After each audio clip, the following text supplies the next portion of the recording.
Hello everyone, welcome back to a Megon 2 Electric Boogaloo. Today I want to talk about drag shows. So yes, a subject I probably should have covered 2 weeks ago when this went off, but I thought I'd give it more time for things to unfold before we decided how we are going to tackle this. Because truthfully, when I first heard about it, I was like, what are kids doing there? Why? Is this appropriate for children? I vaguely recall the arguments many years ago of drag performers reading to children, and how many considered that to be highly inappropriate. I remember all the discussions about parents manipulating their children into becoming drag performers as well. Desmond is amazing being the more obvious. While many may consider what has transpired with Desmond to be empowering for people to express themselves, others will pounce on this and say, you parents have either failed to parent or you are parenting in a way that is not parenting. I'm inclined to believe the latter. A child's ability to express themselves is of course important with their development, but having a kid perform at a club and collecting tips from viewers is a tad strange. Really strange. Highly inappropriate strange. So yes, I guess this entire incident is just a regurgitation of the Desmond is amazing stuff, but instead of the children being dressed in drag, the children are there with drag performers. And I'm not going to lie, I'm not overly fond of this idea. I get how it is pushing the envelope, as it were, along with invigorating many people who think this is entirely a left-going too far woke argument. And there might be a point to that. There may well be a point. We shall of course today make a concerted effort to try and decide whether or not it is a case that the left is going too far, or whether it is people just not fundamentally understanding how inappropriate something is, making it less about politics and more about you're an idiot,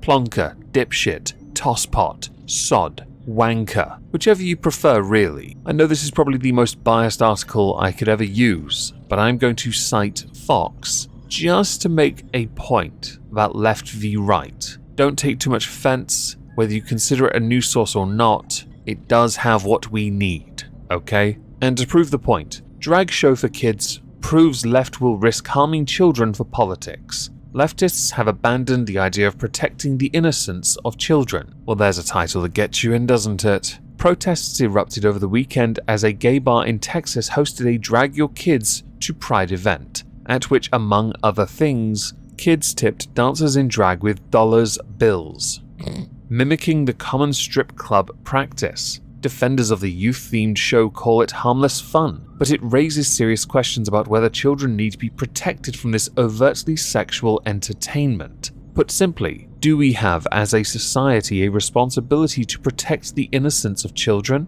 When you look at the history of what is and is not a drag queen and a drag king, much of it is not overtly sexual, but some of it has been over the decades sexualized because it does challenge you. A lot of it was to make people uncomfortable, a lot of it was to make people take notice, and then as societies evolved with it, it did become more of a niche, sexualized wing. There are many performers I can think of that never did it like that. But sadly, those types of performers are less and less of a thing, in favor of very flamboyant drag queens singing It's Raining Men. Performing in strip clubs does not help the situation, by the way, especially if a child is in that establishment, which then in turn rightly riles up the parents, or riles up other parents who think that the parents that have allowed this to happen along with the teachers and the performers need to be dragged. I wanted to make it clear there is a distinction between different types of drag performers because it is important to recognize that.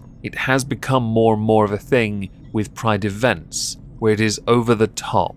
Accompanying that, you have some people during Pride Week who have children twerking around them in videos that you will see on Paul Joseph Watson's channel when he's railing on them too. People celebrating this as some empowering display and not what it should be seen as highly inappropriate. When people keep saying that the left is pushing the noncery button, accepting it, things like this do not help at all. They really don't. Another argument that has to be now raised is what is appropriate to teach to children in schools. At what age range should they learn about certain subjects? Sex ed is the obvious one. There have been more and more incidents of late of teachers being fired for doing inappropriate things with their students, and I don't mean the noncery. I mean teaching sex ed, sexuality being the more notable one, with a Florida teacher, I believe, who thought they could challenge the system. There is also something I'm not as well educated on, and it's referenced in the article, called Gender Ideology in K-3 Education. It's critical race theory making young kids feel they are marked with original sin or victimhood. It's even the quick and easy access to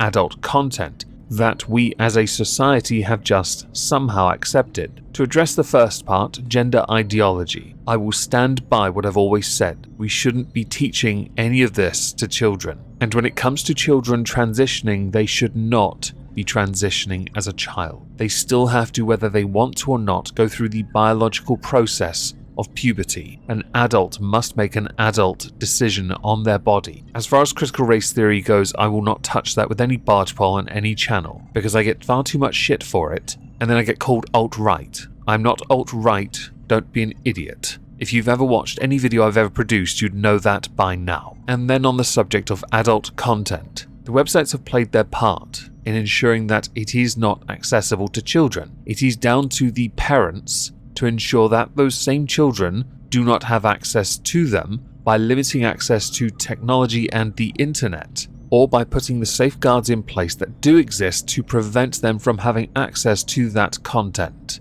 Now back to the drag show stuff. There's an article from TMZ that says drag shows are art, a non-issue for kids. Texas and Florida should focus on school shootings. Reza Farahan has said that politicians have screwed up priorities and clearly have no clue what goes on at drag shows since they're trying to make laws blocking kids from attending them. First of all, it is a false equivalent to compare school shootings with that of drag shows. 100%. The priorities of the state are their own business. You are intentionally gaslighting. The reason this is all mentioned is because Texas State Representative Brian Slatton recently said he was filing a potential bill to prevent children from going to these shows. And Florida State Governor Ron DeSantis has said that we should let children be children, also believing that these shows, drag shows, the one in Texas more notably, is not appropriate for children, being quoted as saying, "You had these very young kids, I think 9 or 10 years old, go to this drag show and put money in the underwear of this. This is totally inappropriate.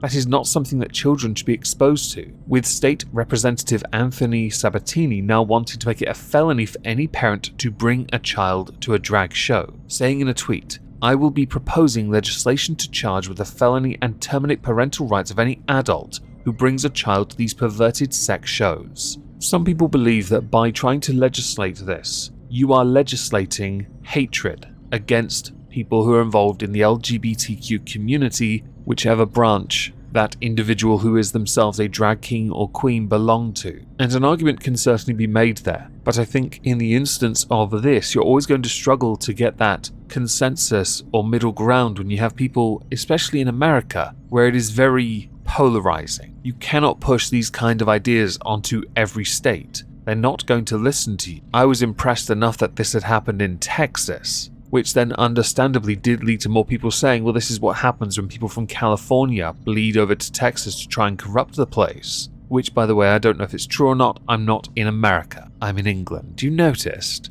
Whether or not these bills ever get through, I don't know. At a state level, I don't know if they can legislate to prevent this from happening, to protect children from going to these events. If you believe a child should be protected, I do think it is inappropriate for children to be put in these positions or attend these events. I really do believe that. I can understand wanting to educate children, and certainly when it comes to something more out there, extroverted, in the performance manner, children will absorb it. Of course they will. If it's more entertaining, they're going to lap it up. Or if it's got a catchy jingle, they're going to enjoy it. It's just going to be seen as very inappropriate a lot of the time, because of the nature of what drag is, and because you're going to struggle to find good optics in any of this. Be honest, do you really think you're going to be able to get people on side when you are trying to not play optics on purpose? And by the way, using words like homophobe, while it can certainly be applied to some,